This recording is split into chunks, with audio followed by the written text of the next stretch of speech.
Our discussions will be based on ferromagnetic substances, and as we all know, in a ferromagnetic substance, the spin arrangement will be parallel, and each and every spins and the corresponding moments will be ideally they will be aligned in parallel direction, and all spins will be aligned in same direction. So this is the ideal case, but when observed using experiments, we were able to see that this is not the case.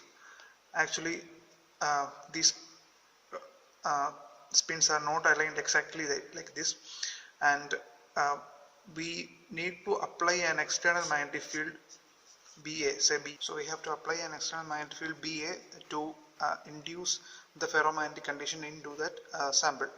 So it is from this experimental fact that ideally the ferromagnetic substances will not follow the same, the exact same arrangement, parallel arrangement in the same direction. It is from that concept that we are developing a theory for the hysteresis loop based on the concept of ferromagnetic domains. So this is a hysteresis loop, and as we know, it starts from the origin. It is a plot between the magnetization and applied magnetic field H. Okay, and it starts from the origin, and when we apply here in our case we are considering a ferromagnetic substance. So when an external magnetic field is applied from the origin, as we can see, the magnetization of the material goes on increasing, and the shape of that a S-like shape of the curve will be explained later. And as the magnetic field keep on increasing, the magnetization will reach a saturation magnetization value ms. And so a further increase in magnetic field applied will not change the magnetization value of that material. So the maximum magnetization that can be attained is the ms. And now we are switching off the external magnetic field. Now we are taking H is equal to 0, and let's see whether the curve will follow the same path. Now as we can see, the curve will not follow the same path.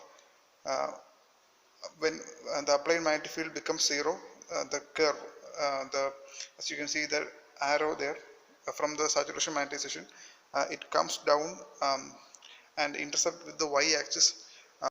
So at 0 applied external magnetic field, we will have some magnetization value in that material, in that ferromagnetic material. So it doesn't follow the same path as it proceeded to the saturation magnetization value. So this magnetic field that is present in the material, even if the external magnetic field is 0, is called the remanence magnetization. And now in order to make that make the material free of that remanence magnetization, we have to apply a magnetic field in the opposite direction. So now we are applying a magnetic field in the opposite direction, and that extra magnetic field that have to be applied in the opposite direction in order to make the magnetization 0 is called the coercive force, or the coercive field that we have to apply in that material, that is denoted by minus Hc. And if we continue to apply such a magnetic field in the opposite direction for a long time, then we will attain a saturation magnetization in the opposite direction. And again, if we reverse the applied magnetic field, it will again take on a path that increases the magnetization from a negative saturation magnetization to positive saturation magnetization value along the final curve. Alternatively, we can plot the hysteresis loop as a B versus H plot. Here B is the magnetic induction, and magnetic induction can be given by B is equal to H plus 4 pi m, and that is the external magnetic field plus 4 pi magnetization. In the beginning, I have told you that at low temperatures, the ferromagnetic domains will or the ferromagnetic spins will not be exactly in the ideal orientation, and we have to apply an external magnetic field. Here we use H. Okay, H instead. Okay, here we use an external magnetic field H to align these orientations, spin orientations in exactly parallel direction, and to make this orientation into the ferromagnetic order. Now, how this magnetic field H affect the spins, or what process happens in the material in order to make this disordered spins in the ordered manner.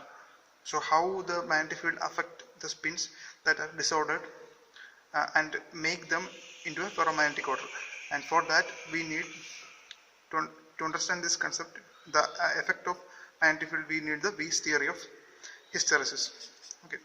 Now initially we instead of considering a ferromagnetic material, imagine this is a ferromagnetic material, instead of considering all spins arranged in the same direction, experimentally we have inferred that spins or the magnetic orientations in that specimen will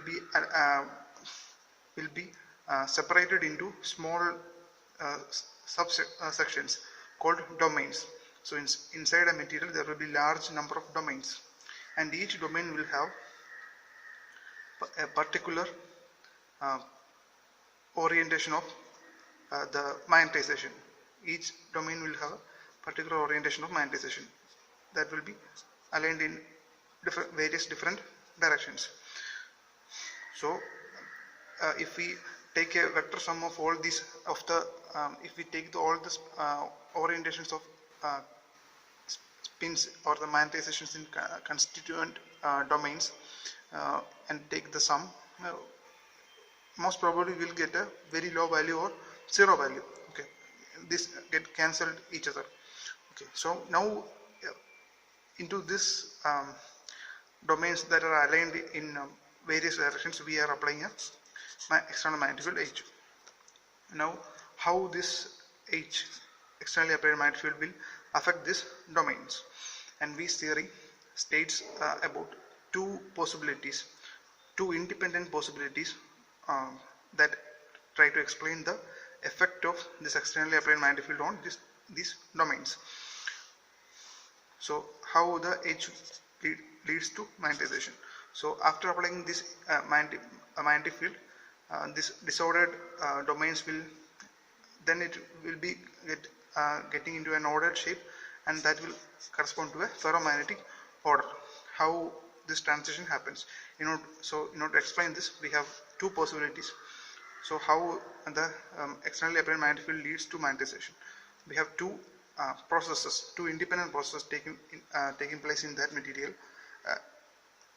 Okay, the first one is by growth in size of domains aligned in H directions. So here if we look, let's say these two domains are aligned, these two domains have magnetization in the same direction of the externally applied magnetic field.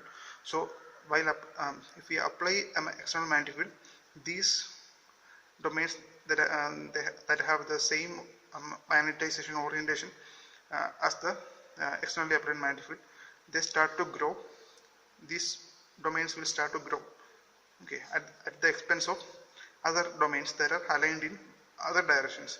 These domains will start to grow, and ultimately these domains will grow again and again, and we will get a ferromagnetic order like this. So that is the first case, by the growth of size of domains. And other independent process is this by rotation of the direction of magnetization in externally applied magnetic field's direction. So here we have discussed about the growth of domains, and another process will be these domains that are aligned in various directions can get rotated. So this domain have this direction, so it will get rotated to this direction in order to align with the externally applied magnetic field, and so all those magnetizations that have different orientations will get rotated into the direction of externally applied magnetic field, and thus a ferromagnetic order will be developed.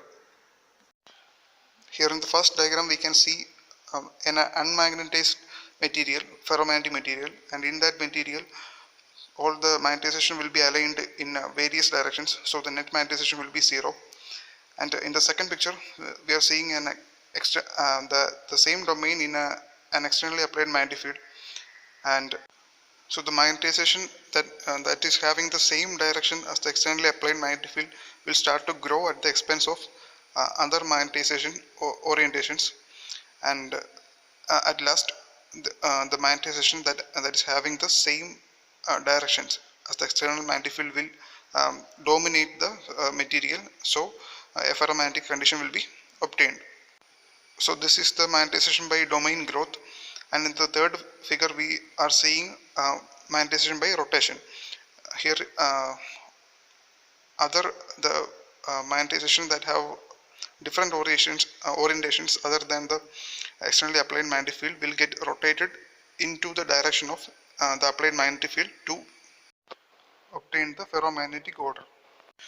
Now we will use these concepts to explain the hysteresis loop. We will explain the shape of the hysteresis loop using these concepts. Now let's try to understand the hysteresis loop using the domain theory. And our loop starts here, and when we apply a small magnetic field, domains will right. So we have completely disordered domains initially in the sample material. So when we apply a magnetic field initially, small magnetic field, these domains will start orienting in the direction of the external magnetic field. So it will be based on the growth. Okay, in the earlier page we saw the two concepts that leads to the development of the development of ferromagnetic order inside the specimen. So first in the smaller magnetic field region, it is due to the growth of domains. So here we have this domain aligned in the external magnetic field direction, and it will start to grow at the expense of other domains that are disoriented with respect to the externally applied magnetic field.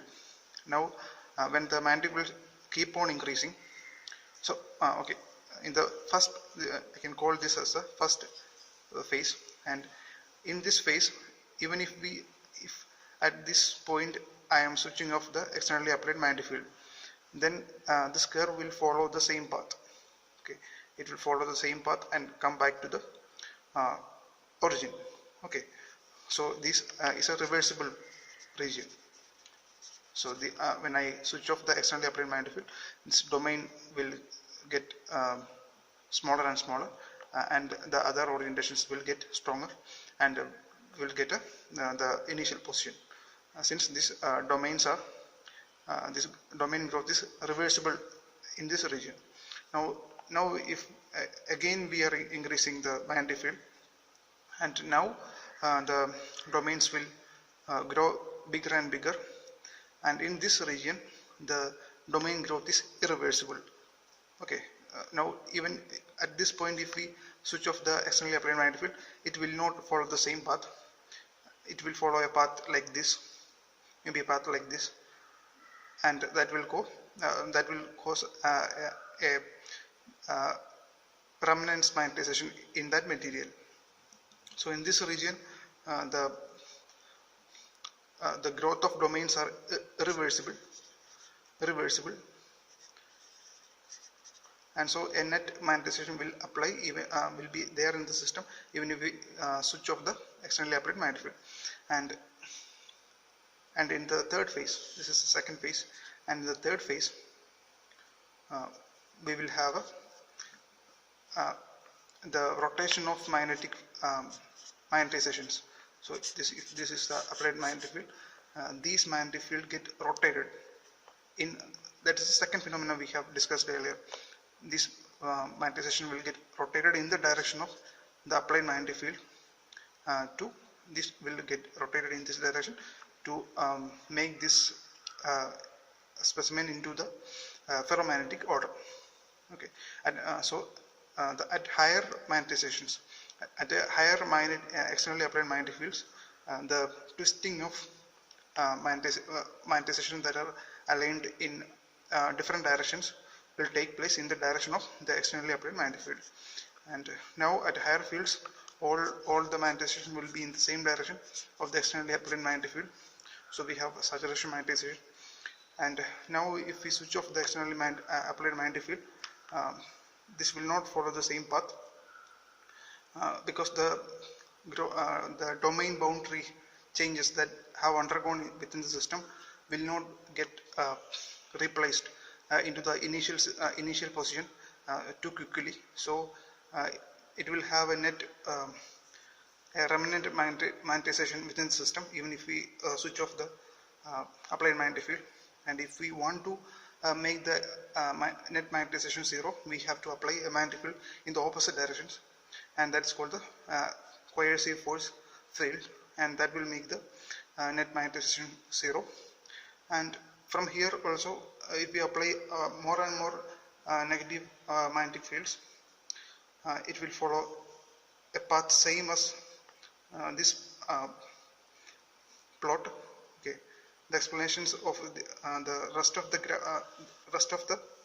hysteresis loop will be same as this process. And again, if we apply magnetic field in the opposite direction, it will follow a loop like this. And this is the explanation for hysteresis loop using the domain Weiss theory using ferromagnetic domains. So here you can see in the first region the magnetization is by domain growth, and the boundary displacements of the domains are reversible, so it will follow the same path if we switch off the externally applied magnetic field in the first region. And in the second region, the magnetization is caused by the domain growth, but here if we switch off the externally applied magnetic field, it will not follow the same path since the domain boundaries are irreversible. And in the third region, we can see the magnetization is by domain rotation, and at higher here in the third region we have a higher magnetic field, so it will cause the rotation of domains in the direction of the magnetic field, and that causes saturation magnetization. And if we switch off the externally applied magnetic field at that point, we will have a demagnetization curve as shown in the figure, and it will intercept with the y-axis at a point called the remnants magnetization. And if we want to make the remnants magnetization to be nullified, we can apply a magnetic field in the opposite direction.